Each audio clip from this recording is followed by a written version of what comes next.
Good morning po. Ang buhay ko dito sa LA, ayan po. Silip-silip lang ng pasyente ko. Nag-live po ako para i-update kayo. Update kayo sa nangyayari sa burol ng mom ko. Sa buong journey na ito ng linggo ng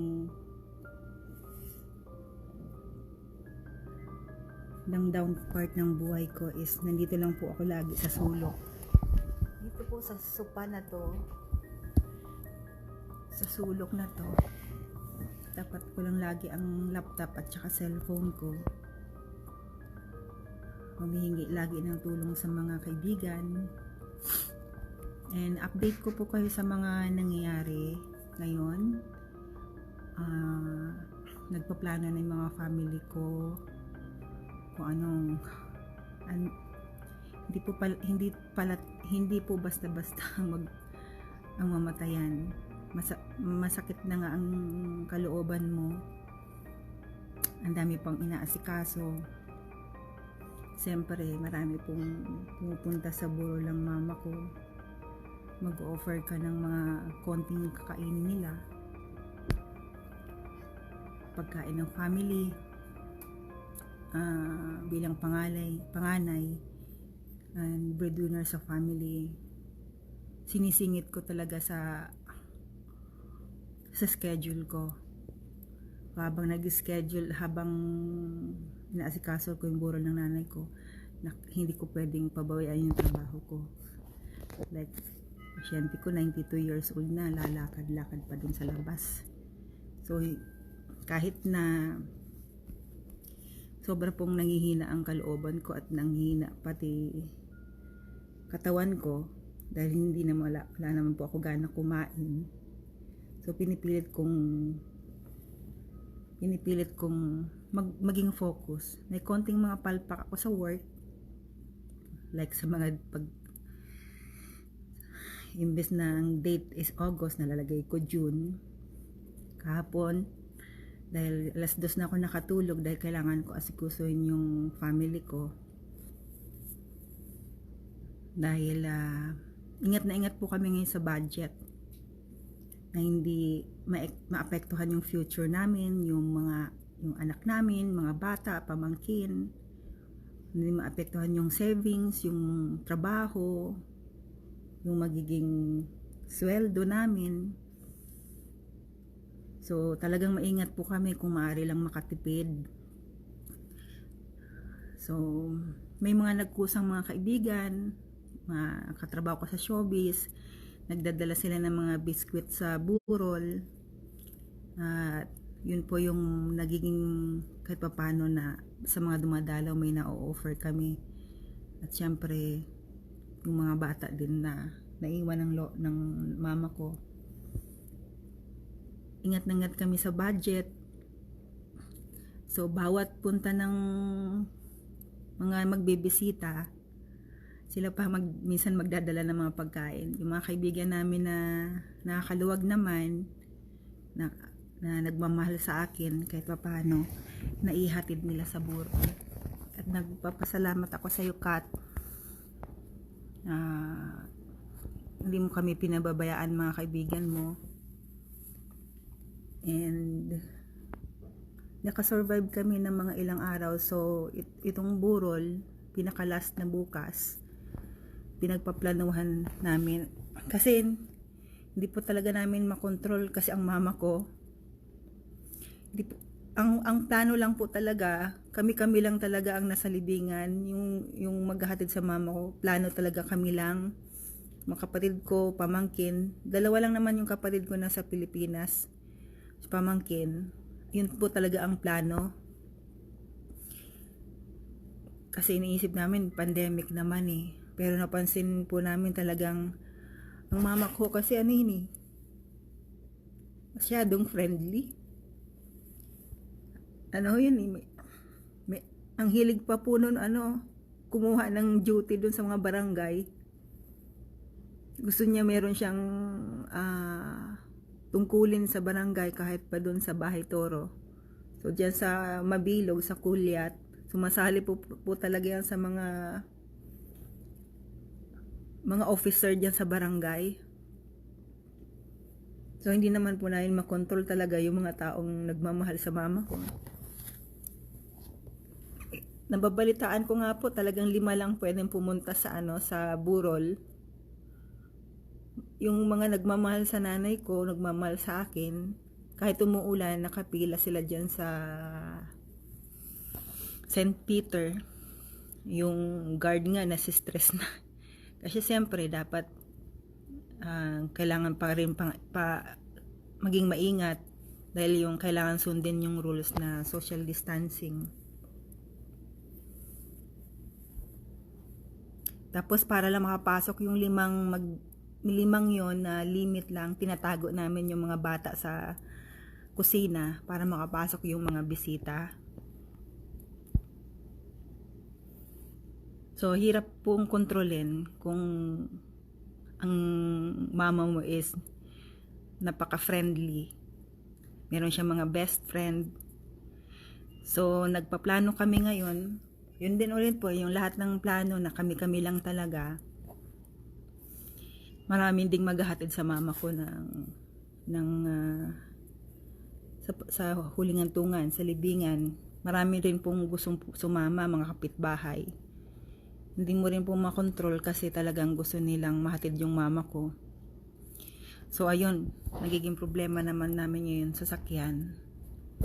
Hindi po namin kaya yung hindi sa dahil hindi namin kaya, nagiging maingat lang po kami sa mga budget namin in the future after neto. So naghanap kami ng kahit jeep. Okay lang po sana kung normal na pagkakasyahin yung mga sasakay eh. Pag sisiksik mo dyan, kahit sa sahig, kahit sumabit, kahit sa taas ng jeep, pwede. Pero hindi na, mas nakakatakot magdesisyon dahil social distancing talaga, hindi pwedeng magkakatabi. So, ilang sasakyan ang i-rent mo para lang, mo yung maisama sila. Kaya, ingat din kami sa mga ganong pagdesisyon. So, bago ako tumawag, may mga nagpahiram ng sasakyan. Siguro 5 na ho sa lokal ng Sentral. May 2 doon sa sasakyan ng katiwala namin. Tapos mga kapatid din, kaibigan ng mga kapatid ko, nagpahiram ng 3 sasakyan. So lahat ng ito po nakasurvive kami dahil sa tulong ng at awa ng Panginoong Diyos. Totoo lang po, nakasurvive kami sa biglaang pagkamatay ng mama ko. Sa tulong lang po ng mga kaibigan, family, siguro po, karamihan po mga kapatid sa church namin, sa iglesia, karamihan ang tumulong sa amin. Kaya nabiglaman kami at talagang nataranta sa mga gastusin kasi marami kaming dapat sundin na patakaran kasi hindi ka basta-basta lang din magdesisyon eh. Hindi rin basta-basta mag-imbita kasi syempre marami din kaming iniingatan. Ultipong sasakyan namin, hindi namin mapahiram sana pero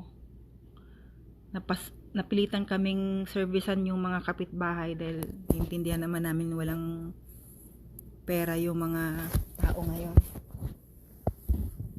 So lahat yun hinatid namin sa mama ko para lang mapuntahan siya ng mga kaibigan niya. Hindi na rin po ako masyadong na-invite ng mga kaibigan ko dahil naintindihan ko naman na nag-iingat din sila. Ang mahalaga na lang sa amin yung kung sino yung malapit sa mama ko. And gawin ko ito na rin pagkakataon para magpasalamat din po ako sa lokal ng mama ko, lokal ng Sentral, na sinabi ng family ko na may pumuntang Pangulong Diakono sa buro lang mama ko at binigyan ng panalangin. At balita ko rin po, bibigyan din ng panalangin ng ministro ng sentral ang mama ko. Sapat na ho yun. Ayoko na pong maging mabigat, magbigay ng bigat ng problema sa pamamahala. Hindi na rin po ako lumapit. Kasi alam ko mahirap ang buhay sa Pilipinas. Ayoko naman po maging pabigat sa kay Eduardo. Hindi na po ako lumapit. Sapat na po yun nung mabigyan ng panalangin yung mama ko. Yung mabalitaan lang ko na nabigyan siya ng panalangin. Kabawasan na ho yun sa bigat ng nararamdaman ko. And ito rin pong pagkakataon na magpapasalamat ako dito sa lokal ng Los Angeles na kaagad tumulong sa akin yung mga kapatid, yung lokal ng Walnut na naging close sa akin. Hindi ko sila lokal pero naging kaibigan ko kahit papano sila saglit bago magka-epidemya. Kaya marami po ako natutunan sa sitwasyon na to. Mahalaga po talaga yung maging mabuti kang tao. Kasi kung hindi ka naging mabuting tao, hindi ka tutulungan ng mga tao sa paligid mo.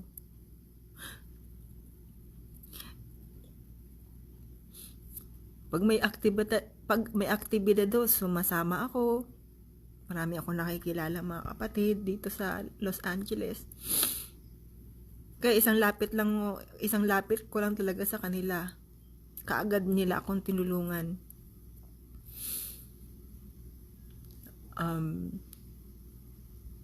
Yun, maraming po salamat sa lokal ng Los Angeles tsaka lokal ng Walnut. Mga kaibigan kong kapatid sa iba-ibang lokal dito sa LA. Tinulungan nila ako agad. At yung mga kaibigan ko sa Arizona, maraming salamat sa kaagad na tulong niya sa akin. Ultimo nga akong abogado ko tinulungan ako. Mga katrabaho ko sa Arizona, nagpadala rin sa akin ng tulong. Ultimo kahit yung ex-husband ko,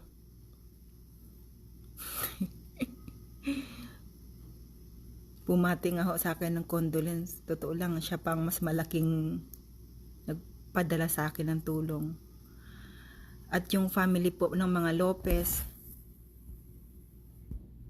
maraming po salamat kay Ian Lopez na nagbibigay sa akin ng suporta, emotionally na maging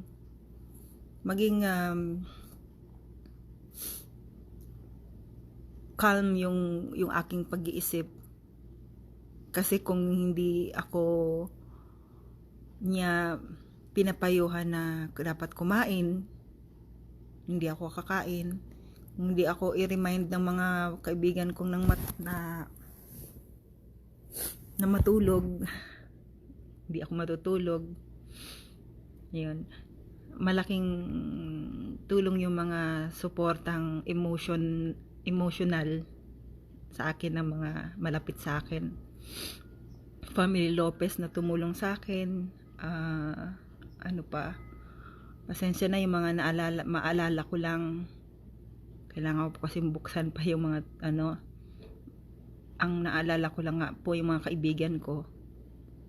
Arizona, dito sa Los Angeles, sa Australia, iba-ibang lugar ho sila kusa silang tumutulong sa akin. Iba-ibang state. Kahit konti lang natutuwa ako dahil alam nyo, kahit konti lang na minsan tulong ng mga kaibigan, kahit maliit.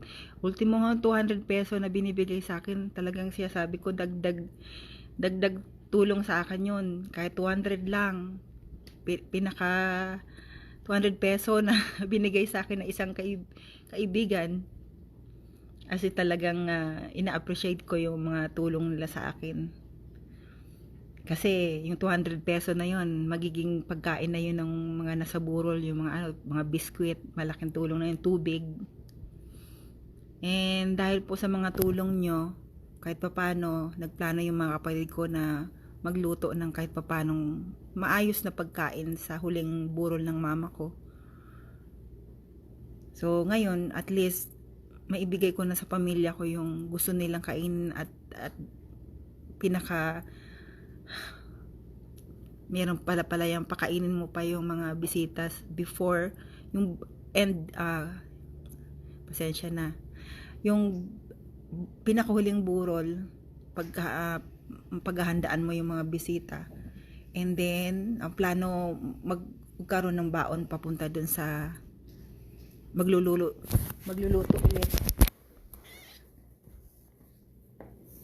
dun mismo sa libingan, dahil park po siya. Kailangan kong, hi daddy, titingnan ang aking alaga. Thank you. Okay.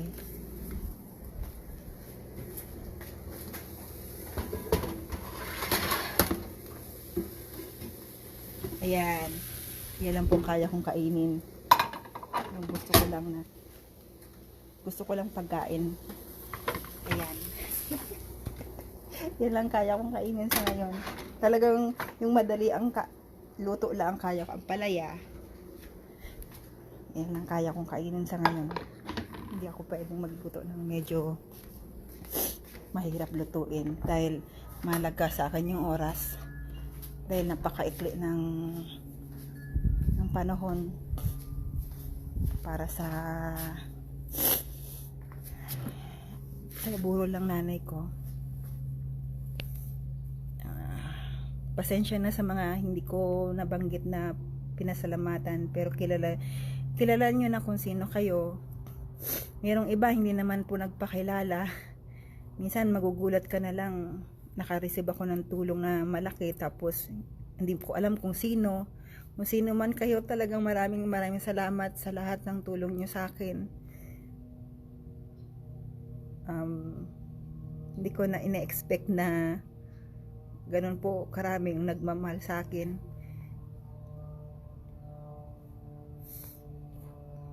Yung mga kaibigan ko sa Arizona na iniisa-isa kong tawagan, dahil wala naman po ako talagang kaibigan dito sa Los Angeles, kasi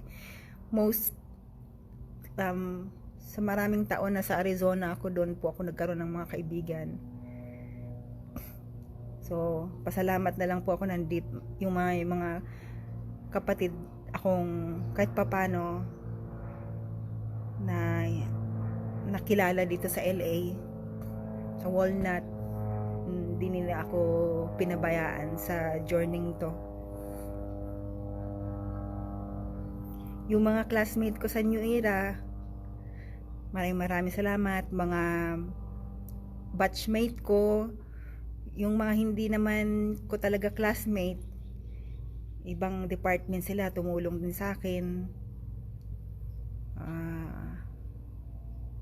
Kahit na maliliit na ano lang, nakatulong sila sa akin. Yung kaibigan ko sa Washington, marami din po akong mga naging nakilala dito sa Facebook na hindi ko naman nakilala in person. Yung mga fans ko dito, totoo lang, hindi ko sila nakilala. Yung bang mabatiin lang ako nila, reply lang ng konti, hindi naman ko na-meet sila ng in person, tumulong din sila sa akin. Marami po sila, hindi ko talaga mabanggit lahat sa ngayon. Kaya i-generalize ko na lang: fans, kaibigan, classmate, batchmate, kalokal, kapitbahay, yung malapit sa puso ko, yung mga pamilyang malapit sa akin, mga pinsan ko sa side ng mama ko, pinsan ko sa side ng papa ko. Maraming salamat din. Alam ko sa side ng mama ko dyan sa Zamboanga, alam ko masakit sa inyo na hindi nyo nakita yung kapatid nyo. Pero ipinapangako ko po na siguro naman nabalitaan nyo na naging maayos naman yung burol ng kapatid nyo. Mga kapatid ni mama dyan, na picture lang yung natatanggap dahil wala naman internet. Yung, siguro mga cousin ko lang dyan ang merong ma-internet. Yung mga tita ko dyan, tito na hindi naman marunong mag Facebook. Hayaan nyo yung papadala po namin yung yung mga picture tsaka mga video. At thank you rin po sa mga pinsan ko dyan sa Zamboanga na nagtatrabaho sa Maynila. Kahit papano, at least merong nagbabalita sa kasalukuyan nangyayari sa burol ng mama ko.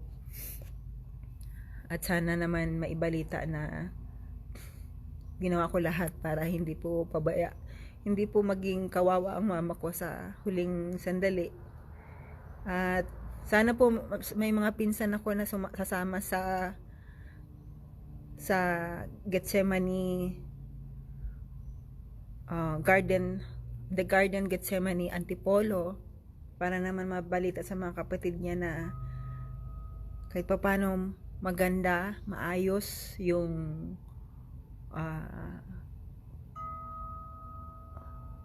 limingan ng mama ko. Pinaghandaan ko po yan ng mabilisan. Mahirap po yung bigla ka nang iniwan ng mahal mo sa buhay na hindi mo alam kung saan kukunin yung mga panggastos. Pero sa tulong at awa ng Diyos, pamilya, kaibigan, ulitin ko ulit, nakasurvive po ako. And hindi ko man mabanggit lahat ang mga pangalan nyo. Maraming lahat salamat sa mga tumulong. And yung mga tatanggapin ko pang tulong is maitutulong ko to sa pamilya ko, yung mga naiwan ng mama ko, yung mga, kasi merong mga apo na naiwan ng mama ko, na si mama ko ang nag-aalaga, yung anak ko, pamangkin, mga ibang sobra na naitulong niya sa akin, may ipoprovide ko yun sa mga bata. Kasi mahirap po yung naging sitwasyon ngayon, kasi hindi naman mabubuhay, mga bata lang sila lang. Si 11 years old tsaka 14 years old. So hindi pa kami ngayon nag-focus sa topic na yun. So hindi naman alam kung saan ilalagay. May bahay naman kami sa Quezon City kung saan yung mama ko, hindi na sila pwedeng iwan na lang doon. So yun ang pagpaplanuhan namin. Kaya ang mangyayari talaga, balik probinsya. Tama talaga si Duterte. Ngayon nararamdaman na namin na parang hindi safe na yung city. Dahil sa dami ng sakit. Parang naging marami na kaming fears. Hindi lang po yun sa paligid, sa gulo. Ang pamangkin namin nagdadalaga na.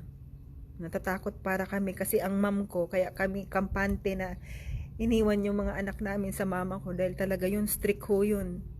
Hindi yun pwede sa kanya yung gagala-gala sa labas. Or kahit bibig lang ho ng mama ko, pag yun, tumawag yan sa mga pamangkin ko. Talagang natatakot yung mga bata. Pero ngayon dahil wala na siya, natatakot na kami iwanan yung mga bata sa city.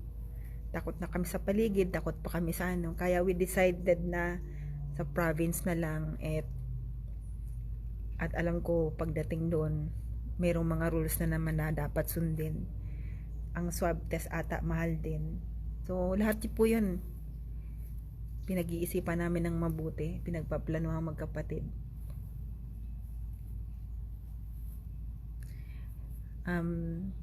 Yun po ngayon ang update.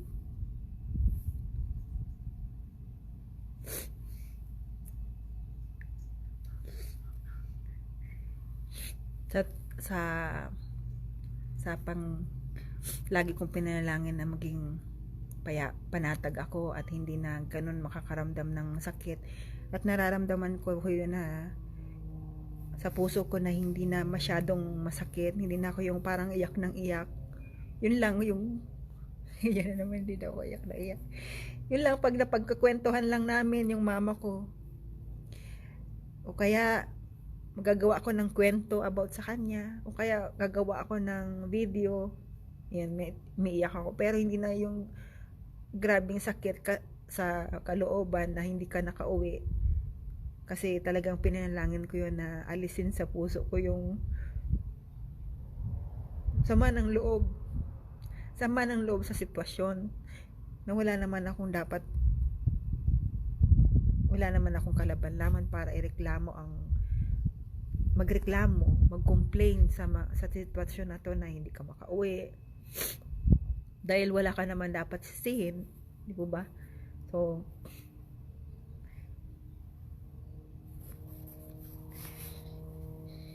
hinalis ko yun sa dibdib ko kasi mahirap kalaban yung guilt sa isip mo na nanay mo hindi mo inuwian.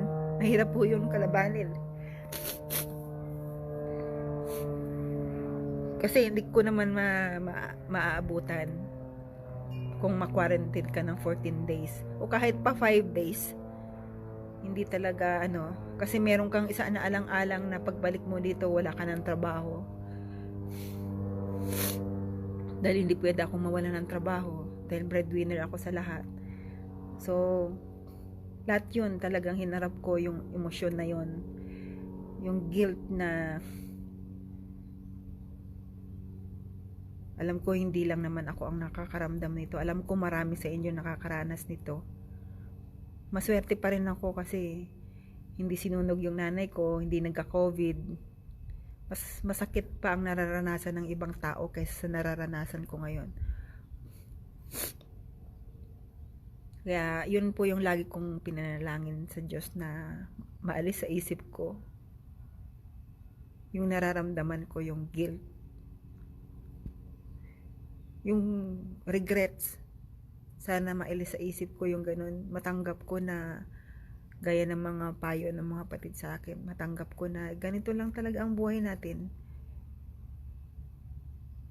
Na naglalakbay lang naman tayo dito sa mundo. At meron talagang nagmamayari ng buhay natin. Wala tayong karapatang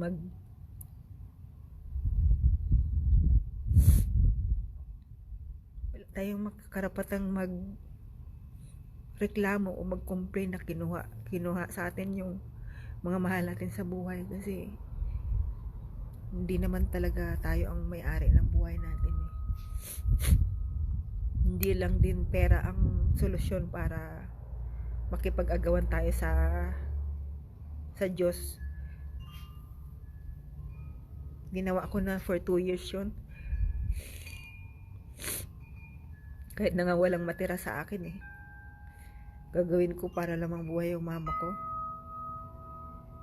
Pero kahit anong yaman mo sa mundo, o kahit ikaw pa pinakamayaman sa mundo, at alam nyo naman yan na maraming mayayaman talagang pumanaw. Ako pa kaya na hindi naman ganun kayaman, normal lang na may trabaho at nakaka-survive. At yun nga, siguro 1 to 2 years masasabi mong ay ang laki pala ng tulong ng may trabaho ka, may pera ka pambili ng gamot at pandialysis. Yun, siguro mararamdaman pagbibigyan ka ng Diyos na okay, ibigay ko yung panalangin mo, yung hiling mo lagi sa pagsamba, ibibigay ko sa yun. Pahiram ko sa yung mother mo, makasama mo. Pero wala. Pag kung panahon na talaga niya na kunin sa iyong mahal mo sa buhay, wala ka talaga magawa. Kahit pa anong halaga yan ng perang igugugol mo. Hanggang sa mabankrupt ka na lang.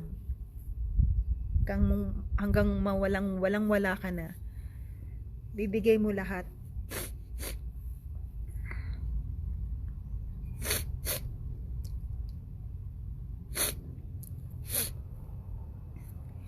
At ginawa ko yun. Nagkagalit-galit nga kaming magkapatid dahil lang sa pera.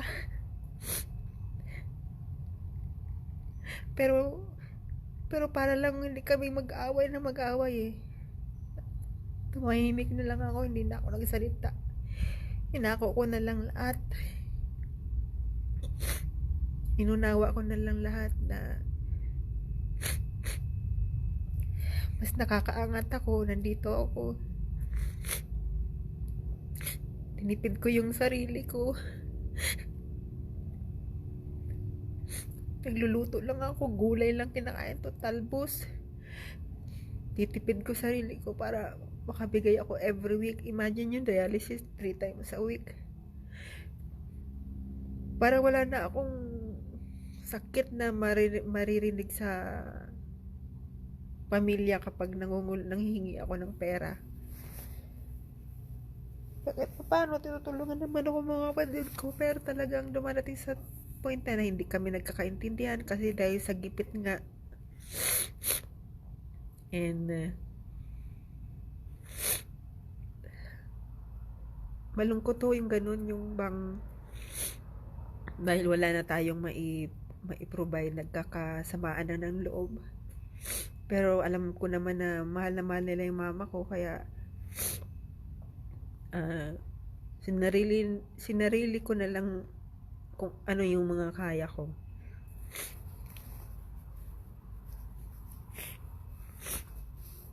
Dikit mata na ibibigay yung buong sahod para lang maka-dialysis yung mama ko.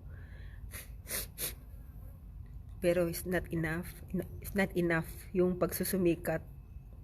Not enough yung pera na para lang mabuhay ang isang tao, yung mahal mo sa buhay. Not enough talaga. Naging mabait pa rin ang Diyos sa akin sa bawat panalangin, bawat hiling, bakit pakiusap. Hindi pa nga minsan nung simula yung pagsamba, pakiusap na naman ako. Galingin mo yung mama ko, lalo na kapag hindi siya makahinga. As bukas na naman, tatawa na naman yung mama ko. Nak, iba na naman yung boss, masaya ka na naman. Maniniwala ka na naman na mahal ka ng Diyos, binigay yung kahilingan mo. Tapos mga ilang linggo na naman, gano'n na naman, hirap na naman makahinga yung nanay ko. Sa pagsamba, panalangin na naman, makiusap ka na naman, luluhod ka na naman sa kapilya. Minsan nakikita ako ng mga kapatid sa lokal ng Central. Umiiyak ako doon. Sa lokal pala ng LA. Umiiyak ako doon. Nagtataka sila bakit siya, sabi ko naman yung dahilan. Kaya alam nila yung pangyayari. Totoo lang eh. Siguro nakasurvive ang mama ko dahil sa tulong ko at panay pakiusap ko sa Diyos na sana tumagal pa siya. Tapos sabi ng mama ko, namatay yung kapitbahay ko nak dyan oh, na heat stroke. Sabi niya. Ang daming kinikwento yung nanay ko nung buhay pa eh. Maraming namatay doon oh. Sa 1 taon, 2 taon na yun, ang dami na namatay, siya buhay pa. So, sapat na yun para magpasalamat ako sa Ama na kahit pa paano, hiram niya pa rin sa akin sa pamilya. Hinintay pa rin niyang medyo nagkaisip na yung mga apo niya, mga bata. Kaya wala akong maireklamo. Yun lang talaga wala akong maireklamo sa Diyos dahil naging mabuti sa akin. Binigay niya lahat yung mga hiling ko. Wala akong mai-complain at tanggap ko naman talaga na mangyayari to. Ang naging pakiramdam ko lang talaga ngayon kung bakit ako nagkaganito, yung hindi ako makauwi. Hindi po ako sanay ng may problema yung pamilya ko. Hindi ako ang nangunguna at nag-aasikaso. Hindi ako sanay ganyan. Very responsible akong anak. Kaya ang una talagang naging kalaban ng sarili ko yung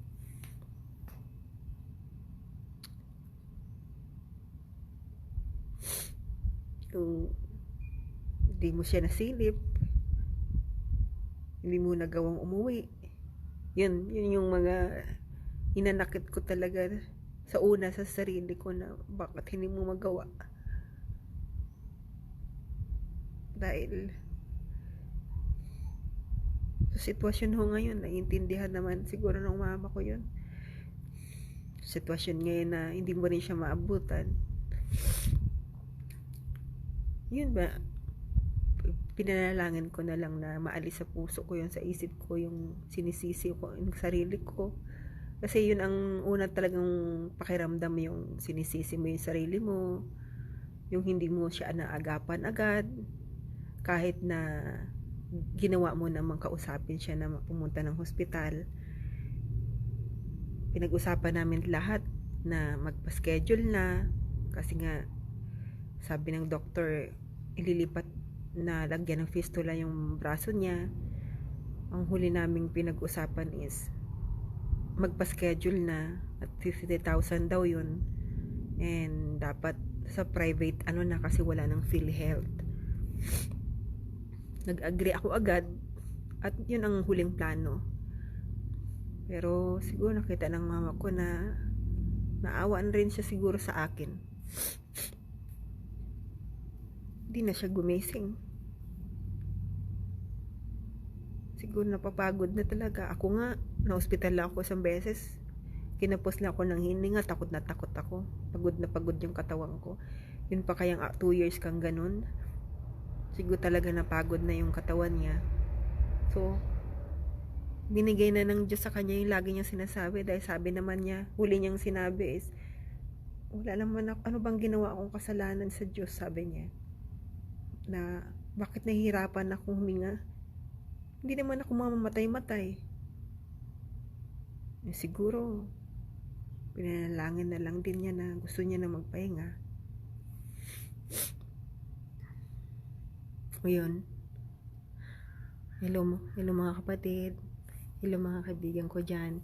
Hindi ko alam kung saan kayo. Sensya na. Nag-live ako para lang magpasalamat sa lahat ng mga tumulong. Yan na naman ako. Kwento na naman ako sa mama ko. Yun. Itong live na to is, I just wanna say thank you sa lahat ng mga tumulong sa akin. Mga kapatid sa panampalataya sa Iglesia ni Cristo, yung mga kaibigan ko, lahat kayo, alam niyo yung kung sino kayo. At dito ko marirealize na masarap po maging Iglesia ni Cristo. Masarap. Totoo lang. Mas madali silang lapitan, walang question. Kahit hindi mo sila nakita, kahit hindi mo naman sila nakasama, kahit hindi mo naman sila kaano-ano, fans mo lang sila. Halos hindi ko nga karamihan kilala yung iba eh. Basta kapatid, magkukusang tutulong sa'yo.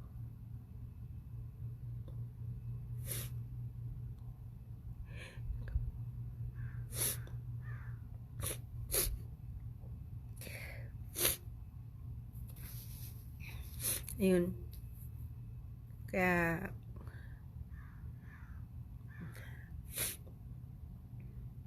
kung sa inyo is parang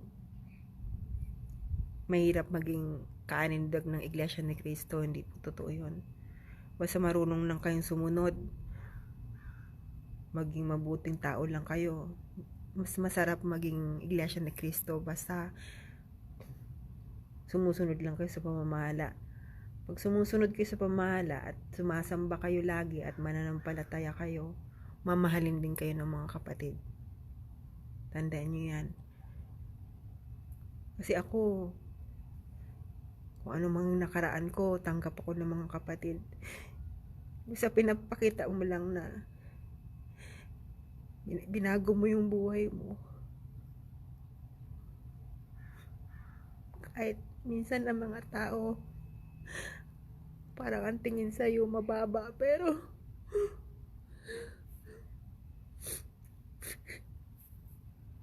tinitingnan lang nila yung mga nakaraan mo.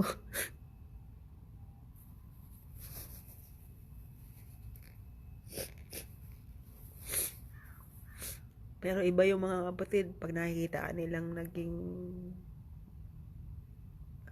mananampalataya ka, sinisikap mong sumamba, tinuturing mo rin silang kapamatok ng mga kapatid, naging mabuti sila sa'yo at naramdaman ko yung mga, kahit mga pagbati nyo lang yan, yung mga payo nyo lang sa akin, ramdam ko yun. Kasi yun din ang sinasabi ng mga ministrong kaibigan ko na tumawag pa sa akin. Oh, ang dami mo mga kapatid na nagmamahal sa'yo, sabi sa akin.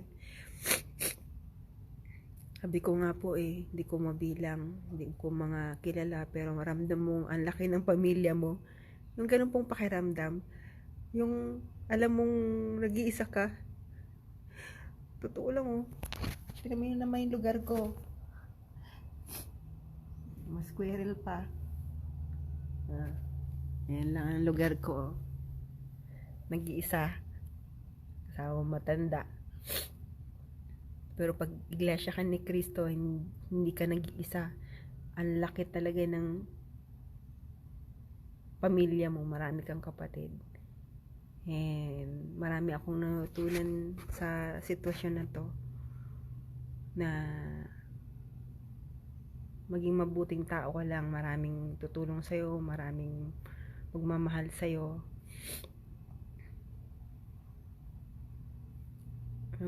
Yung mga ini-expect mong tutulungan ka, sila yung hindi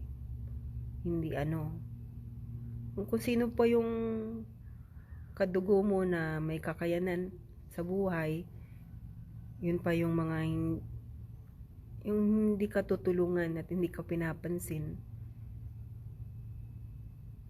So nasa isip ko na lang, unawain na lang sa sitwasyon na to. Pero natatandaan ko yung gumagawa talaga ng paraan para tulungan yung pamilya ko. Yun, kaya gusto ko pong magpasalamat sa inyo. Pasensya na, yung tsura ko. Sabagay, dito sa Amerika, hindi ka naman talaga gaganda wala ka lang gagawin nito, magtrabaho, mahal ang magpa-parlor, lalo na nga ngayon, haggard. Pero sanay naman kayo sa akin, minsan pinapangit ko pa nga yung mukha ko.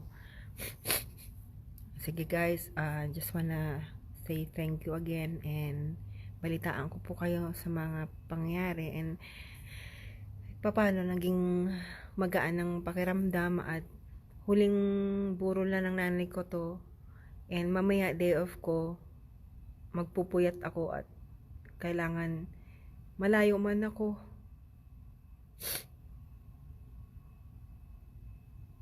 Kahit sa social media, kahit video call, mahatid ko man lang ang nanay ko. Ayan na naman ako. Kahit sana sana ma-internet dun sa Antipolo. Nakita ko man siya kahit mapuyat ako. Yung ultimong paglagay sa, kasi wala naman pa ako ng video, nag-post pa ako ng videographer, parang wala namang nag-message sa akin, kasi tingin ko takot silang lumabas takot silang pumunta. Ang hirap talaga ng sitwasyon ngayon, yung kayang-kaya mong magbayad para para maging maayos yung living, Gusto ko sana may remembrance ako, may mga picture na maayos, may videographer. Ang ganda na ganda ng plano ko. Yung may drone, yung makikita mo yung makikita mo yung lugar kasi ang ganda ng lugar ng nanay ko.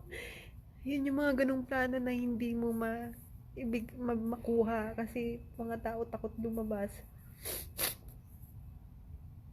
Kaya ilalagay mga yung mga pangyayari ngayon, matututo kang tanggapin mga simpleng bagay.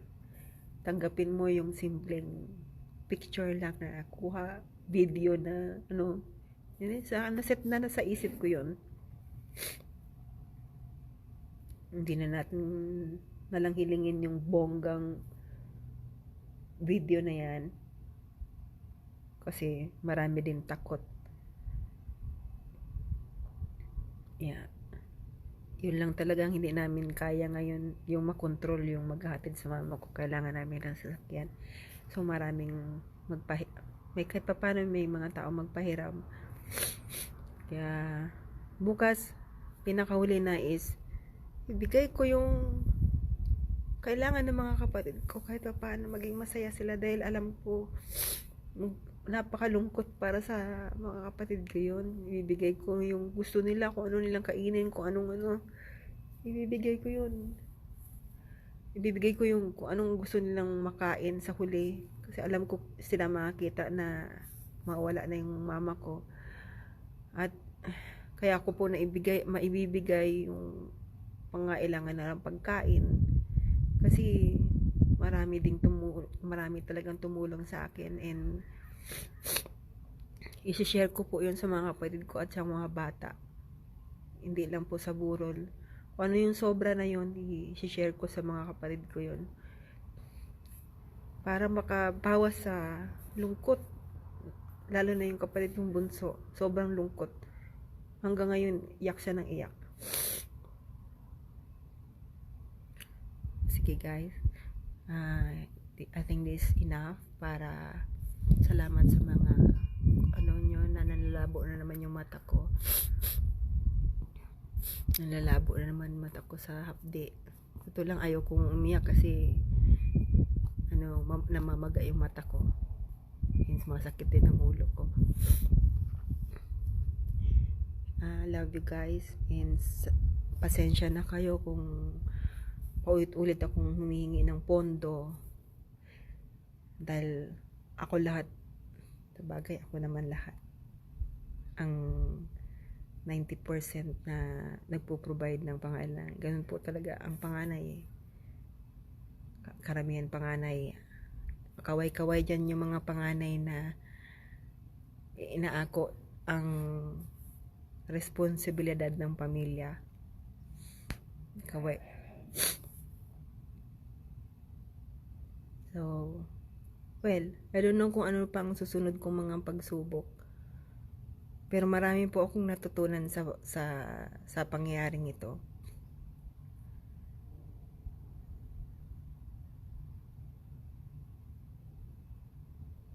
Marami talaga. And i-share ko sa inyo yan pag kaya ko na. Marami akong natutunan. At I think na-share ko na lahat na mga bagay na dapat nating matutunan sa sitwasyon na to.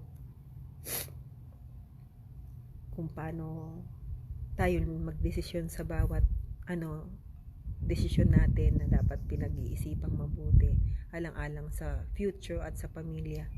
Marami akong natutunan sa pakikitungo sa tao, na ang mga taong hindi mo inaakalang ay sila ang tutulong sa'yo. May mga taong hindi makatulong at kailangan mong matutunang unawain dahil sa sitwasyon. Dahil siyempre may kanya-kanya din tayong problema, at lalo dyan sa Pilipinas. Again, maraming salamat sa lahat ng tumulong sa akin. Alam nyo na po kung sino kayo. naging magaan ang pagdadala ko sa sitwasyon natin yun dahil sa tulong niyo lahat. God bless po sa inyong lahat at sana bigyan kayo ng biyaya. Bahala na po ang Ama sa inyo. At mas mamahalin ko yung mga kapatid, mas mamahalin ko yung mga may tungkulin. Yung mga may tungkulin, sila ang una-unang tumutulong. Na akala mo lang mga matatanda dyan na diakon at diakonesa na, pero sila yung unang-unang tutulong sa'yo. Totoo lang. Sila yung naakala mong pag tinitingnan mo parang ano ba yung ginagawa nila sa buhay, parang ang buhay nila binibigyan nila sa tungkulin, pero sila talaga ang sila yung mas responsible, nagbibigay tulong sa mga kapatid. Sila yung unang-unang tutulong talaga sa mga kapatid. Imagine mo, ang dami-dami na nilang tungkulin sa lokal, ang dami, ang buhay nila nandoon na lang, pero sila yung unang-unang dadamay sa'yo. Talaga, sila yung unang-unang. Mahanga talaga ako sa mga may tungkulin ngayon. Sila yung dadamay sa'yo. Anyway, salamat sa inyo lahat. At yun pa, sorry, hindi naman syempre makakatulong mga may tungkulin o mga kapatid kung walang basbas ng pamamahala, walang tulong o desisyon ng mga ministro, walang hindi rin makakatulong mga kapatid, walang approval ng district. So maraming po sa district minister ng Los Angeles, sa aming resident minister na si Jun Llagas, lahat ng mga diakono, finance, scan. Ako, may scan kami na talaga unang-unang tutulong sa akin. Basta lahat po ng mga may tungkulan ng Los Angeles. Lahat ng karamihang tungkulan ng Walnut. Imagine mo, hindi ko sila kalokal, pero tinutulungan nila ako. Yung mga iba-ibang kaibigan ko dyan sa Canada, sa Australia, sa Washington, sa Australia, iba-ibang lugar na tumulong sa akin. Kahit na maliit lang, talagang nalapitan ko sila. Sige guys, bago ako malobat, and I have to go back sa work, bago ko mapabay ang trabaho. Paalam po. Yan po ang update ngayon. Balitaan ko po kayo. I love you all.